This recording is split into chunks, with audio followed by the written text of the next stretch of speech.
Hello, everybody. First installment today. Solar Bitcoin and Coffee, thank you so much for coming. And Cybert, and who else did I miss? All the gang, Sean Donnelly, Glenn, Joe, Jays. The whole team is here, so thank you all for coming. This video today is, sometimes I feel like I have to bring calm to the market because there's so much FUD flying around the last 24 hours and last week that Bitcoin has topped. I'll prove to you it has not. And so much more. So thank you so much. Hit the like so we can get the message out as well. This is an important time. I'll also show you a very horrific chart that will frighten anybody into Bitcoin. If you've got friends or family who think it's a scam or whatever else, I'll show you the real scam. So let's go. Thank you as well. Now, crypto market cap $2.5 trillion. Volume is slight, 87 billion. Not too much action happening. Fear and greed, 73, down from 81. And Bitcoin dominance is kind of still floating around 50, 51. Who really cares? But at the same time, we do care about the Patreon community. Thank you all for being here. And there's a Bitcoin only playlist. I'll forget to add it, but you'll see it somewhere. Check all my playlists. I got playlists for everything. Everything you can possibly imagine. Find out what you're interested in and make sure you subscribe. Now, a couple of changes. First of all, the date for the Bitcoin halving is moved from April 18th to April 19th, out one day. Therefore, we still only have 26 days to go, which will go so fast. So fast. But I'm also going to tell you again how this cycle is different. And I'll also prove it with data. Now, I'm going to get the bad news out of the way first. And I'm very sorry for all of you out there in Team Euroland. I see a lot of you in the chat here. So there's some breaking news that there's a new European Union ban on anonymous Bitcoin payments over 3,000 euros to self-custody wallets. They're really clamping down on everything. The European Central Bank and the European, whatever you call the centralized authorities, do not like the threat that is Bitcoin. They do not like people having sovereign money. They do not like people having control of their own futures. They want them to suckle on the melting ice cube that is fiat. Sorry for my stern words. My job is to electrocute you into realization we all need Bitcoin. But wait till the very last chart today. You'll see why too. Now, I've been inundated with lots of questions, skittish investors, people like saying, oh, it's a top. We've topped already because this person on Twitter said we've topped, and this person on Twitter said we topped, and this person shared a chart that says we've topped. No. This is why you come here. I share data. Now, I've got lots of data that will tell you when we top, and I'll show you one of those too later when we get to the chart section. So first of all, in terms of super good news, bullish news, this is kind of crazy. Yeah, sorry about the European team here. They're all upset. Anyway, ARK Invest, Cathie Wood, said on CNBC Thursday that Bitcoin, the world's largest cryptocurrency by market value, could reach $1.5 million in price by 2030. That's 6 years away, ladies and gentlemen. And that is one of her scenarios. And she had raised her estimate by 50% based on the ETF inflows. But there's more. Then she came out at a conference on Friday in New York City. And she attributed the potential surge to increased institutional adoption of Bitcoin and that the introduction of new ETF products will change the game. Her prediction now is not only 1.5 million by 2030, but if institutional investors allocate just 5% of their portfolios to Bitcoin, the price of Bitcoin goes to 3.8 million. All right? 3.8 million, just institutional investors. We're not talking all the other people out there that could be investing in this thing. That is crazy. $3.8 million in 6 years. Super Soul Man, thank you for coming. By the way, I'll be doing a second video in about an hour or two covering all the latest crypto news and what happened this week. And there's some crazy stuff happening. Now, 1.5 to 3.8 million, you can run your own EVs on that. Either way, $1 million looks like it's a lock for 2030. And to buy something now at 65,650, can't make that number up. I don't know, seems like a pretty good return on investment. Now let's talk about what's actually happening, because people thought, well, the ETFs didn't have a good week and that's all over, dead on arrival, let's leave it, the ETFs are out. No, this is from Eric Balchunas. It's pretty wild that IBIT, which is the BlackRock Bitcoin ETF now accounts for over half of BlackRock's net flows year to date and has taken in double any of the other 420 ETFs. We're going to see some weird numbers in this video today. I only learned last year what 420 meant, but I'm a bit of a slow learner. Anywho, 420 ETFs from BlackRock. They are making a huge impact. And you got all this other FUD too, like, oh, BlackRock is going to fork Bitcoin and is going to turn the supply from 21 million into 210 million and all this. It's like nonsense, okay? Why would they kill their golden goose? They're not going to do that. They're cleverer than that. Nor can they do that. So just stop believing all the stupidity out there. Now, let's have a quick look at the 9 new ETFs. This is from I always get this name wrong. Hey Apollo. I was going to say Hey Apollo. Hey Apollo. Just give you perspective of where we are right now with the 9 new ETFs. Focus your eye on the green. 475,000 Bitcoin sucked into these things. Only 348,000 left. 348,000 left in Grayscale. Beginning of the year, it was 640,000 there. So they've lost nearly 300,000 Bitcoin in less than 3 months. It's mind-blowing. Mind-blowing. And this is the problem. But this turd is going to be gone real soon, as I promised before. Other notable mentions there, you see Fidelity, MicroStrategy, 214,000 Bitcoin. IBIT alone, 243k Bitcoin. And a bunch of other stuff. Tether now have 66,000 Bitcoin. All the profit Tether makes. All right, they have these stablecoin things. They get 5% return approximately from US Treasuries, and they buy Bitcoin with it. But they're not the only person buying Bitcoin. Tons of others are buying too. Now, let's look at some of the confusion, all right? Because everybody's confused by the data. And I'm going to explain what the problem is with great charts from the team at Glassnode. So first of all, if you take April 2021 as a previous bull market high, you can see that the current cycle fits well. By the way, the current cycle is the black right now. Previous cycle is the green. Before that, the 2015, 2016 is the blue. And then 2012 is the pinky, reddy stuff. And then before that was kind of like a premature first time round. So you can ignore that. But the point is, the people think that because we are so high so early, maybe the bull market is topped. But no. The bull market will run for longer. And when you assess the differences between the current cycle and historical norms, the trend tends to say, yes, we're higher and earlier, but the trend also shows you that the drawdowns is far less than in previous cycles. And this indicator reflects the depth and frequency of price retracements during the ongoing bull market. So another key factor of how this time is different also earlier. Now, this is part of what's confusing people. Remember, I've been saying for nearly 18 months now, higher earlier, this time is different. This shows you part of why things are so confused right now. So normally when the halving occurs, it causes a supply crunch. But you know what's causing a supply crunch right now? These guys, okay?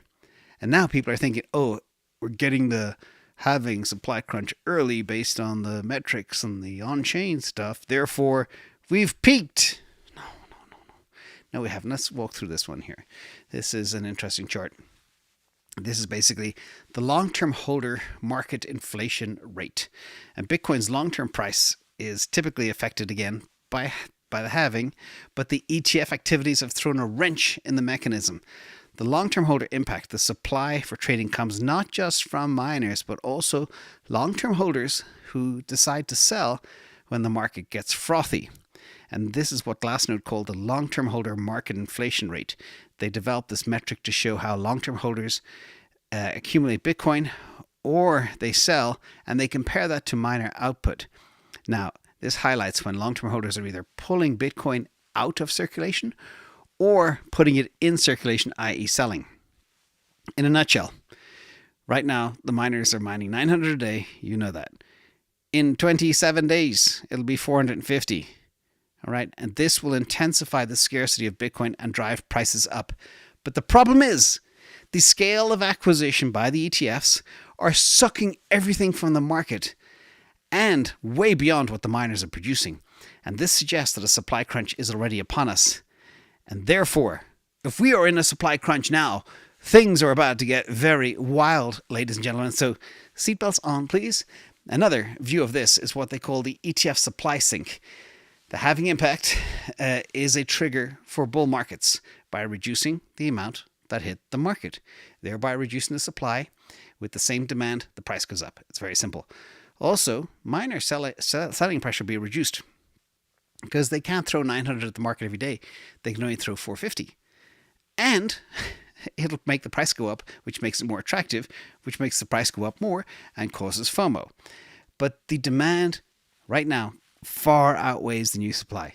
And the current trend shows the influence of, again, newly mined Bitcoins on the market diminishing, with the demand from ETFs absorbing several times the daily amount of newly minted Bitcoin. The gold is what's minted. The blue line is what's demanded by the ETFs. Yes, we had a negative week. And we had another negative week 2 weeks ago. And we had a negative week the first week. But then again, that's all because of the anomaly that is grayscale. Things are going to go wild. And even if the ETFs don't buy, as was the case this week, price still went up. It bottomed on Tuesday. I called the bottom 61K, and since then it's gone up. Now it's at, basically call it 66K, if you round up by $300. So let's look at the anomaly. This is grayscale. I showed this chart last night, and you can see here the total liquidation from grayscale was relatively mild yesterday compared to earlier in the week. Horrible day, Tuesday, Wednesday, Thursday. Monday, Tuesday, Wednesday, Thursday, 4 days in a row, and then only 169 million yesterday. But since its inception, I calculated this because that's what I do. Average liquidation from grayscale has been $275.2 million a day. And yesterday was 169.9, which is less than average. But again, many also believe, as I covered yesterday, that DCG and all the other bankruptcies and all the other speculators, and people still ask, I've said it 1,000 times, why is Bitcoin dumping so hard? It can't be because of the fee. No, it's because the doors are open. All the people that were in the cash and carry trade in grayscale were speculators. They were not investors like the new people buying the ETFs. So please, everybody get that. Now, another view of the world, and a weird number, 888, which is also a good luck number. You can see that the total amount sucked out of the system last week was $888 million worth of Bitcoin, which is kind of stunning. 2 billion of that, 2 billion came from grayscale alone. All right. So people say the ETFs have stopped buying. No. What's 2 billion minus 888? That's how much the ETFs bought last week. So please get that. And another good news too. Guess who just came back? Retail. This shows you as well the amount of Bitcoin distribution and all the holders and the changes over the last 90 days. You can see that the delta is less than it was before. Now, as you know, I did have a theory when the ETFs were launched that long-term holders that were worried about self-sovereignty and holding their own coins in cold storage moved to ETFs. They took things that they had in a wallet for 5, 6, 7 years, and they moved them to the ETFs to leave to loved ones, put them in trusts, all that stuff. Who knows what? And I think that's what's happening. But now retail is back per this chart from HODL 15. And also yesterday I did say Mr. 100 was on a absolute snacking spree, feasting below $64,000 with 15 buys of 100 Bitcoin. 15. All right. Guess what they did over the last 48 hours is 2,100 Bitcoin buys. And yes, again, I know this is on Upbit. It's an Upbit wallet. I know that. But somebody is making these orders happen. The Upbit exchange doesn't stack $3.5 billion of Bitcoin in months. And we don't know who it is. We don't know if it's Qatar, if it's a Korean, a Singaporean billionaire, or a fund in Japan, or somebody front running the Hong Kong ETFs, or there's so many theories out there. We don't know. Bezos, Zuckerberg, Musk, somebody with a lot of cash is doing that. Anyhow, in other option news too, you can see here the options are breaking bullish, which is good. They were a little bit negative the last few days, but you can see now the balance of power has swung to about 52% bullish versus 49%, 48.5% bearish. Of course, other assets there. I won't drill too much. The only thing you need to know is people are putting their long bets on again, which is also positive. Now, let's look at another cool piece here. This is price growth versus difficulty from the team at Blockware. And over the last 90 days, price has grown faster than Bitcoin mining difficulty, which is a positive for Bitcoin mining profitability. People are beginning to go back into miners. We saw crazy moves. We saw things like CleanSpark go from basically $15 to $21 in one trading day approximately. It was insane. So they all were started to fly again, probably because people are copying onto this right now. And these regimes do not come often, as mining difficulty is in a state of near perpetual growth. However, these regimes, as sparingly as they may be, are potent for mining profitability. And I've been saying all quarter, the results are going to be bonkers for the miners in Q1. Now, Bitcoin price appreciation as well during bull markets significantly outpaces growth in mining difficulty, which blows miner profits through the roof. That's why miners will be bonkers over the next 9 months. Wait till you see the best miners, of course, the ones that are most effective and most efficient at what they do. And another exciting news, this is kind of HODL wave stuff. Who's holding and who's selling? And this chart shows you how long it's been since Bitcoin was last moved. Again, from Blockware Solutions. It categorizes Bitcoin based on when it was last active. You have the different color lines here. More than 1 year, 2 years plus. So green is more than 1 year. That orange is 2 years. And red is 3 years. I want you to focus on the red line, and blue is 5 years. Actually, focus on the blue and the red. But we notice that fewer Bitcoins that were last active 1 or 2 years ago are being moved. And this is because people who bought back when its price was really high around 2 or 3 years ago started to say, okay, enough of this. I'm back at break even. I'm selling now. Okay, so there was a little bit of that. And that's normal. That's just human nature. It's like, oh my God, I was underwater for 3 years. Now my head is above water. I'm just going to breathe oxygen and get out of this trade. That's what humans do. Humans do human things, which aren't often correct. Now, the key thing here is the Bitcoin that hasn't moved for over 3 years are still staying put. Look at the vertical gain on that red line, and we're approaching 50% of the Bitcoin supply has not moved in 3 years, and that is big because what happened over the last 3 years? Ooh, a lot of nasty stuff.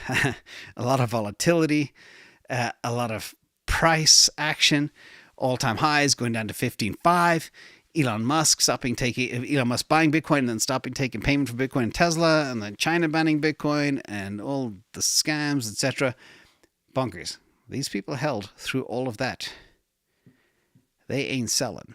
They got this firm grip on their Bitcoin. Now, back to MicroStrategy, because I still get questions about this. It's like, well, if you look at the market cap of MicroStrategy and you take away their debt, they're like overvalued.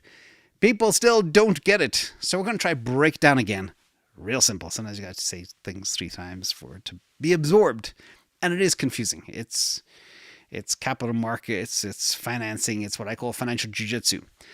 But get this. MicroStrategy bought more than $1.4 billion worth of Bitcoin in 10 days. Okay, you got that. They issued debt, convertible debt, at 0.65% and 0.75% out to 2030 and 2031. Okay, now they own more than 1% of all Bitcoin that will ever exist. In fact, they own a lot more than that. They own about 1.6%, 1.4%, depending on how you calculate how many Bitcoin are lost forever. Now, MicroStrategy owns 214,246 Bitcoin, average price $35K. Total investment $7.5 billion. Market value of the investment is $13.5 billion. They've already made $6 billion in profit. Do you know how long it takes a billion-dollar software company to make $6 billion in profit? Like sometimes 30 years, 40 years, okay? This is what they've done by investing in Bitcoin. A company should be valued on its future earnings. As the price of Bitcoin goes up, they realize more profits. And they borrow money for 7 years at less than 1% to speculate on Bitcoin, which will drive a ton of future earnings. Okay, so let me know in the comments below if that's sunk in, because people still don't get it. All right. So it is at the very bottom of this, you'll see here. If you believe Bitcoin is at the beginning of a long run of mainstream adoption, then this is a no-brainer. Okay. And the interesting thing too, there is zero risk of liquidation, which concerns people. It's like, oh, they're borrowing money and that loan may be recalled. No. That's not what convertible debt is. So there's no risk of that at all happening. And we know, we see my last chart. We know how fast fiat is debasing right now. It is out of control. Sorry for rounding. It's just, I just want to hammer this home to you all. All right. I have no agenda but to help you all out there. Now, final bit of history, which is fascinating. Before we get into the numbers, Bitcoin is akin to the internet in 1997. This is from Vivek.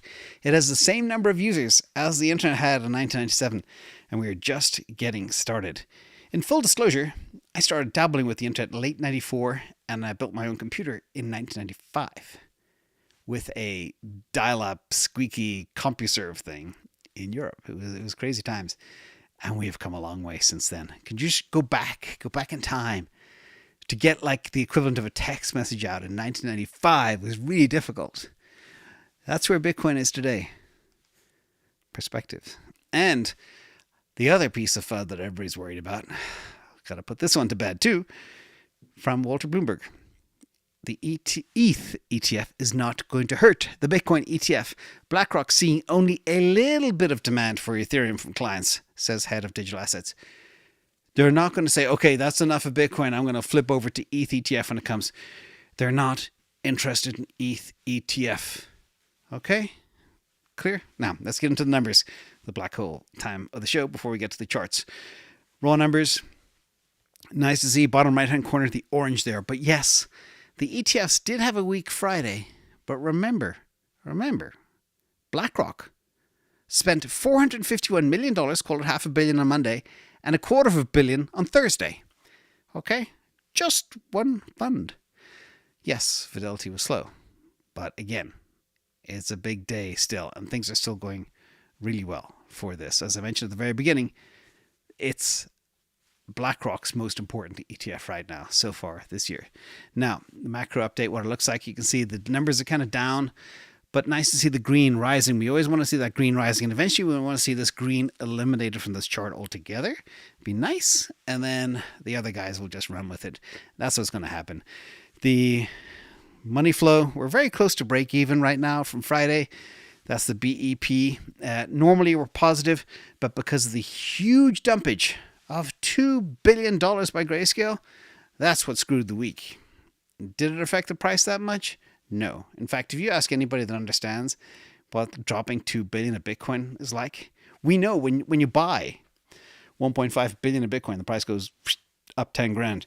When you dump 2 billion, it didn't even fall, like a couple of thousand. So put that in perspective.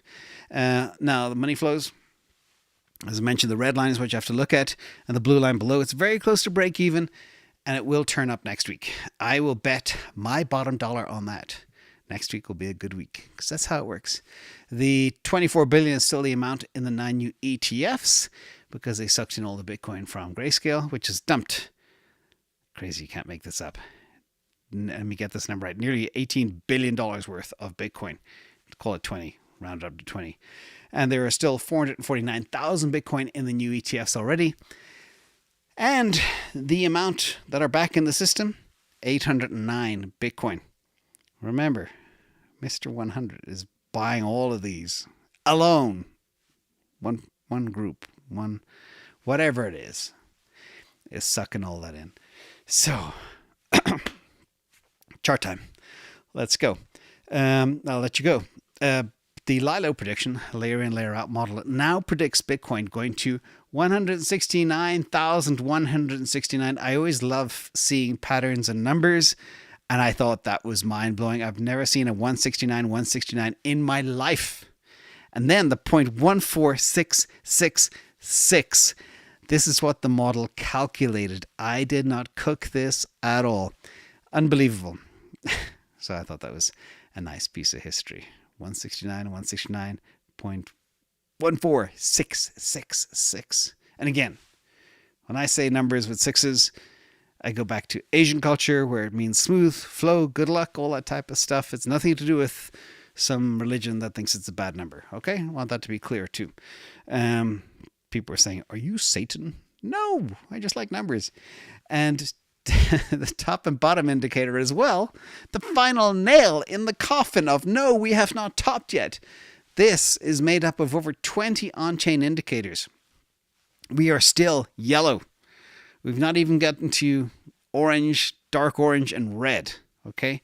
When that time comes, if you're subscribed to this channel, you'll know when it's time to pull the ejector seat. Okay? Make sure you do that. And there's one more chart.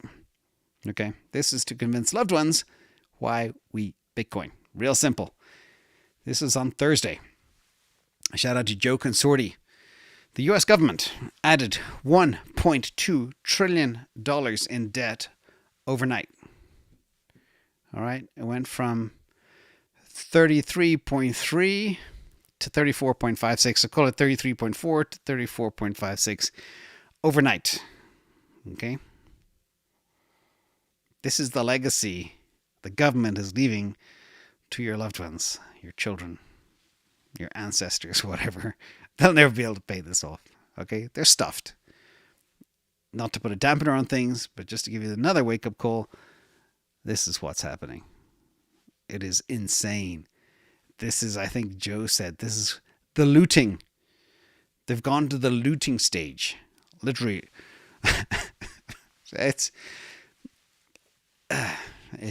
Anyway, it's crazy. And it's not just happening in the US.